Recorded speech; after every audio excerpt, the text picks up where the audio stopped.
dua tamu saya istimewa. Kami panggil datang ke studio dan kita mau bicara mengenai sepak bola. Bung Gita Suwondo, apa kabar Bung? Baik, Boy. Kelihatan Apa makin kabar? sehat aja. Aduh, subur itu artinya tuh. Dan saya tidak asik lagi. Oke. Bung Tommy Welly, apa kabar Bung? Sehat, Boy. Sehat ya? Sehat. Kita nih, kalau dulu dengan Tommy Welly pasti kita ada di lapangan bola. Betul. Saya juga. Iya kan? Cuman TV-nya seberangan. Aduh, posisi dia gelandang. Oke. Kalau saya cuma bantu aja. Left foot lagi kan? Oh, iya. Nah, gitu kan.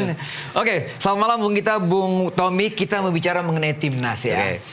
Oke, Bung Tommy sama Bung Gita sudah banyak bicara mengenai hasil pertandingan melawan Jepang. Jadi kita tidak mau mengangkat itu lagi, tapi kita mau menatap ke depan nih. Ya, rilis dari AFC udah keluar. Formal bahwa tuan rumah untuk putaran keempat adalah Arab Saudi dan Qatar. Ya kan? Akan mulai tanggal 8. Oktober kan? Oktober. 8. Masih lama. Ya, 8, 11, dan 14. Oke, Ya. kita bicara mengenai penunjukan ini dulu lah. Secara apa ya?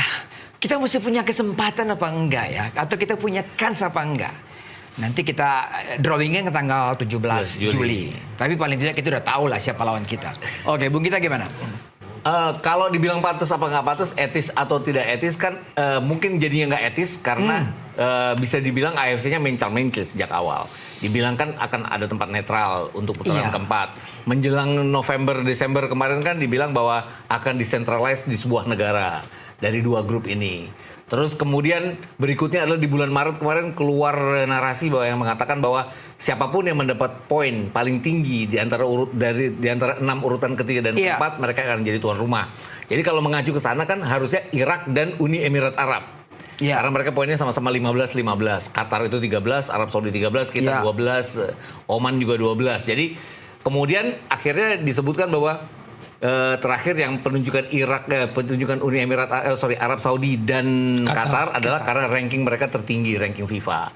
Tapi tanggal 1 Juli nanti kan akan keluar ranking baru. Dengan kemarin Irak mencatat kemenangan dan Ya. Arab Saudi kalah dari Australia, Ya. urutan 58 59 ini kan akan bisa berubah jadi Irak yang 58, Arab Saudi yang 59, atau Arab Saudi mungkin mundur ke 60 karena ada pengurangan poin. Jadi nggak patokan juga bahwa ranking yang tertingginya akan Qatar dan Irak mungkin Iya. aja. Tapi balik-balik lagi, ini masalah politis sudah. Kalau kita berat ngomonginnya, Suson mungkin saya. Cuman artinya gini, kita bicara Piala Dunia tahun 2034.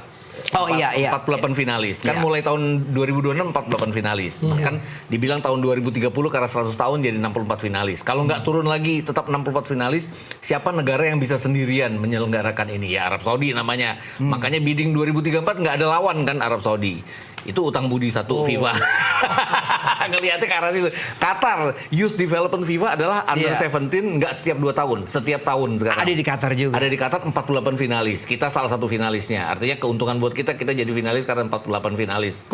Coach Nova yang pegang. Tapi balik-balik lagi hutang budi FIFA ke Qatar, ngelihatnya sih kayak gitu. Jadi waktu Qatar bilang bahwa 48 finalis ya nggak disebutin secara terus terang. Kenapa cuma Jordan Arabnya? Harus ada Arab-Arab lain yang ada di sana ya. Caranya mereka Iya, lolos iya. adalah dengan menjadi tuan rumah yang paling mudah karena mereka akan mendapatkan keuntungan dukungan supporter mereka nantinya. Oke. Bung Tommy, Irak kan melakukan effort ya. Dari Iya. protes. Ya tadi seperti yang dikatakan oleh Bung Gita, kalau dari ranking ya mereka yang tertinggi. Tapi federasi kita udah melakukan apa gitu loh. Ya. Kabarnya kan melakukan cara gitu loh. Kalau bidding juga kan ngomongnya melakukan bidding Iya, gitu loh. Tapi kan nggak seperti Irak yang dikeluarin tuh. Suratnya kan Ya. tersebar kemana-mana. Menurut saya sih ada perhitungan-perhitungan lain. Karena apa yang dilakukan Irak juga beresiko.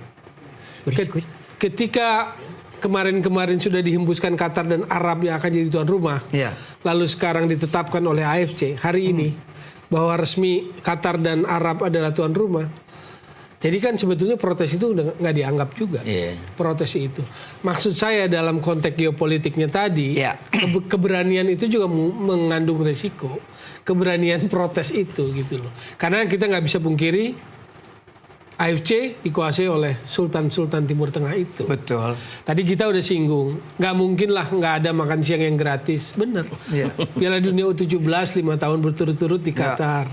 Ya. Lalu misalnya yang Piala Dunia antar klub ini yang akan sebentar lagi bergulir di Amerika, sponsor utamanya juga Qatar. Kemarin PSG juara juga. Jadi juga. banyak Qatar nih yang bermain di sepak bola. Jadi pasti ada kedekatan itu. Jadi agak sulit ketika saya dengar kabar Qatar dan Arab akan itu, saya cenderung ini bukan gosip, ini udah benar gitu. Dan hari ini ditetapkan kan, betul. Lalu Arab akan jadi tuan rumah 2034. Qatar kemarin 2022 lolos Piala Dunia sebagai apa? Tuan rumah. Tuan rumah. Maka hari ini mereka ingin lolos sebagai peserta kualifikasi. Cuma melesetnya di ronde 3. Kalau bacaan sepak bola saya, ini agak meleset ronde 3. Banyak orang berpikir atau perhitungan katakanlah aktor-aktor organisatoris AFC itu Arab sama Qatar masuk dari ronde 3. Ternyata tempatnya diambil Uzbek sama Jordan. Maka Meleset perhitungan. maka di ronde 4 lah di push Dimainkan. keuntungan lainnya kan. Keuntungan lainnya apa ya? Jadi tuan rumah non teknis gitu loh. Nggak bisa dipungkiri itu. Agak berat situasi itu. Pertarungan itu agak berat. Maka saya lihat PSSI kita tidak melakukan secara terbuka. Frontal ya. Iya. Tidak seperti Irak maksudnya. Iya, Irak kan punya kepentingan bahwa mereka merasa apa ya? Mereka poin tertinggi. Oke, peraturan yang lama. Peraturan baru adalah ranking tertinggi. Rankingnya mereka kan di bawahnya Qatar sedikit. Jadi mungkin aja Juli nanti ya. Kita juga pasti nggak maksud suzon sih, cuman bahwa di PSSI jangan kesinggung ya. Maksudnya kita kan masih punya kesempatan untuk bidding Piala Asia 2031 nanti. Ya artinya ke arah sana kita nggak mau frontal, akan ada bantuan juga bahwa kita mungkin aja memenangkan seperti itu, hal seperti itu. Dan penunjukan Qatar dan Arab Saudi kan sudah lama, hampir sebulan yang lalu ya. Itu media Arab yang pertama kali mengeluarkan. Mereka bukan tanpa alasan, nggak akan berani ngeluarin kalau memang nggak ada apa ya, nggak ada arah-arah ke arah sana bahwa itu akan terjadi. Jadi saya pikir bahwa kecewa iya kita, cuman mau nggak mau ya kita harus terima karena memang kenyataannya secara politis kayak gitu. Sepak bola nggak bisa dilepaskan dari politis juga ya. Walaupun secara etis ya ujung-ujungnya ya nggak ini juga nggak apa ya nggak ya seperti tidak adil, seperti tidak fair. Kenapa dua negara ini yang selalu jadi tuan rumah? Jadi, Ada ego pemain lama pemain baru lah boy. Gimana Ya tuh? Indonesia kan sedang menyodok. Iya. Mereka anggap nih, oh pemain baru nih Pemain mau baru masuk. nih. Bisa aja kan bahasa Betawinya ntar dulu deng. Kita yang jago-jagoan mau masuk juga gitu. Kurang lebih bahasa sederhananya kan begitu. Maka mereka mempush apa keuntungan yang bisa diambil. Qatar jadi tuan rumah, Arab jadi tuan rumah.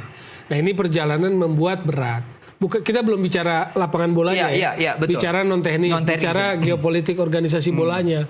Memang ketika masuk ke babak 4 ini perjalanan juga tantangannya berat lah. Iya. Kalau kita langsung mengarah kepada pot 1, pot 2, pot 3, ya kan? Pot 1 udah jelas Arab Saudi sama Qatar. ya, terlepas nanti rankingnya berubah, tapi kan tuan rumah pasti di pot 1. Ya kan? Pot 2 ada Irak, Uni Emirat Arab sama Irak. Ya, itu poin kedua karena mereka urutan ketiga dan keempat poin FIFA-nya. Kita yang terakhir bersama dengan Oman juga. Kalaupun Palestina kemarin masuk, ya tetap aja kita bersama Palestina ada di pot 3. Ini yang tanpa undian pun sudah terlihat grupnya akan seperti apa. Grup yang sebenarnya Qatar, mau nggak mau, Irak. tanda kutip pengennya kita hindarin sih sebenarnya. Iya. Kan kita tidak mungkin satu grup sama Arab Saudi karena peraturannya adalah kita pernah satu grup. Walaupun kalau memilih antara Qatar dan Arab Saudi, kita pernah 2 kali menghadapi Arab Saudi, hasilnya imbang dan menang. Jadi secara psikologis ya harusnya Arab Saudi aja enaknya di kita. Kemudian lawan berikutnya Oman udah pasti nggak kita. Jadi dia pasti akan masuk grupnya Arab Saudi. Tinggal Irak dan UEA. Oman tidak mungkin berbarengan dengan tim yang sudah sama. Jadi mau nggak mau UEA tidak mungkin dengan Oman. Akibatnya Irak yang akan masuk ke grup Qatar. Artinya kita akan Qatar, Irak dan kita. Kita ini kalah 3 kali sama Irak. Tidak mengecilkan arti tim nasional sekarang ya. Tapi yang jelas karena ada perubahan pemain kan. Ada perubahan pemain. Tapi kan akan berat juga ya. Karena kalau dari 3 kali pertemuan kita dengan Irak, yang benar-benar kita bisa bisa berusaha untuk mengimbangi itu waktu di Piala Asia aja. Kita kalah 1-5 di masih cuma Jordi Amat waktu itu ya, Elkan Bagot, Shane Patinama. Kita benar-benar dihabisin sama mereka. Di GBK pun kita nggak bisa banyak berkembang. Terlepas blundernya Erano Ari, kita juga nggak banyak peluang saat kita bermain di GBK. Jadi ya berat lawan Irak. Dan kalaupun kita kan berandai-andai, misalnya kita bisa menahan imbang mereka dua-duanya tuh Qatar maupun Irak, kita harus draw dengan angka gede kan untuk bisa bersaing. Kalau mereka draw di antara mereka juga, artinya kalau kita hanya drawnya tanpa gol sesuai dengan kemampuan kita selama ini bertahan, kemudian mencuri gol 1-1 atau 0-0, kan jumlah memasukkan kita sedikit. Itu tadi yang draw juga tidak akan menolong. Mungkin kita hanya di urutan kedua, mungkin hanya di urutan ketiga jadinya. Jadi tanpa diundi pun kita sudah tahu kita dengan grup dengan siapa. Drawingnya ya. Kata kabarnya kan tanggal 17 Juli. Tapi kita bisa perkirakan. Katakanlah perkirakannya seperti tadi. Qatar, Irak, Indonesia. Ya kita bertarung di situ gitu loh. Walaupun Qatar pasti ada punya advantage lah sebagai tuan rumah gitu kan. Bung Tommy, tapi kita kan punya pengalaman yang cukup bagus ya kalau kita menghadapi tim-tim Timur Tengah. Ya parameternya Bahrain kita kalahkan. Yes, Arab Saudi kita kalahkan. Kita tahan imbang mereka di sana. Ya. Nah, itu paling tidak menggambarkan Kak bahwa kita lebih pede gitu loh untuk menghadapi pasukan-pasukan dari Timur Tengah ketimbang ras kuning. Setuju sih. Ketimbang lawan model Jepang, lawan model Korea yang mendingan lawan Timur Tengah. Karena mereka juga main skillful, tidak pressing, high pressure seperti yang dilakukan oleh Jepang, tidak pressing di atas, itu memang sulit sekali.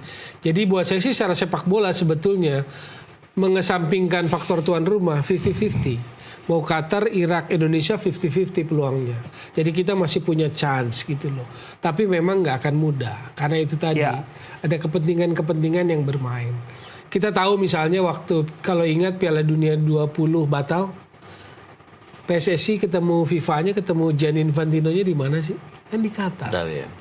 Di sana ada residennya FIFA juga di sana. Iya, betul. Ya itu yang saya bilang nggak ada makan siang gratis. Maka kecenderungan bahwa kemarin bukan sekedar sekedar rumor aja ternyata benar hari ini ditetapkan.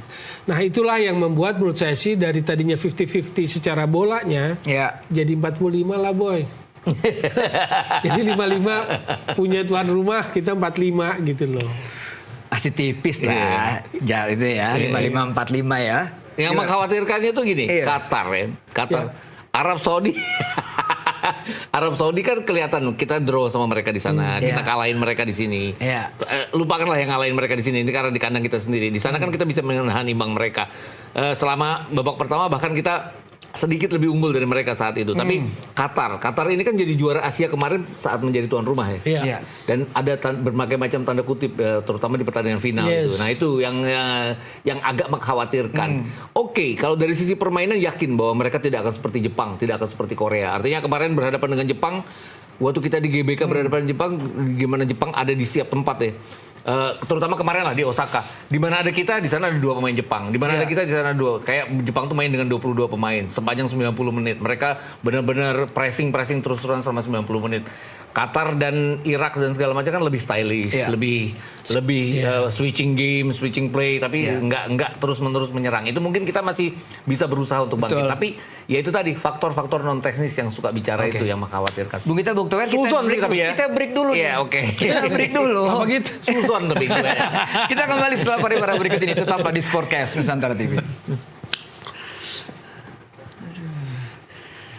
Masih adalah peluangnya. Ada.